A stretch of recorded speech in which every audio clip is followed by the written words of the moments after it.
দূরে ফিশান সালিম পাকিস্তানি ড্রামা সিরিয়ালের সুবাদে যিনি সুপরিচিত। তার অভিনয় এবং সৌন্দর্যের কারণে তিনি পাকিস্তানি মিডিয়া ইন্ডাস্ট্রিতে দ্রুতই জনপ্রিয়তা অর্জন করেছেন।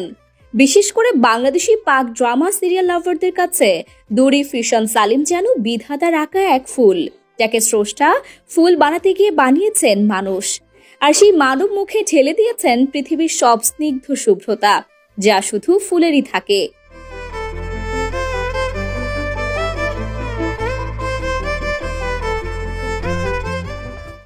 দূরে ফিশানের জন্ম 14 জানুয়ারি 1996 সালে পাকিস্তানের লাহোরে।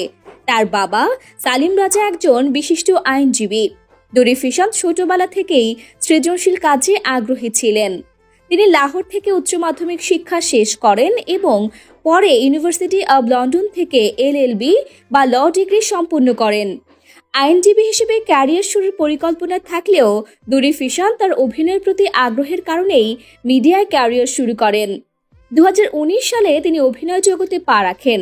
তার প্রথম নাটক দিলরুবা, যেখানে তিনি এরিদ চরিত্রে অভিনয় করেন। এই নাটকে তার পারফরমেন্স দর্শক এবং সমালোচকদের কাছ থেকে ব্যাপক প্রশংসা অর্জন করে। দূরে ফিশান সালিমের ফ্যান গোটা উপমহাদেশ তো বটেই, বাংলাদেশেও রয়েছে অসংখ্য ভক্ত। বিশেষ করে সোশ্যাল মিডিয়া দূরে ফিশানের রিল ও ছবি শেয়ার করে অনেকেই তার প্রতি ভালো লাগা প্রকাশ করেন।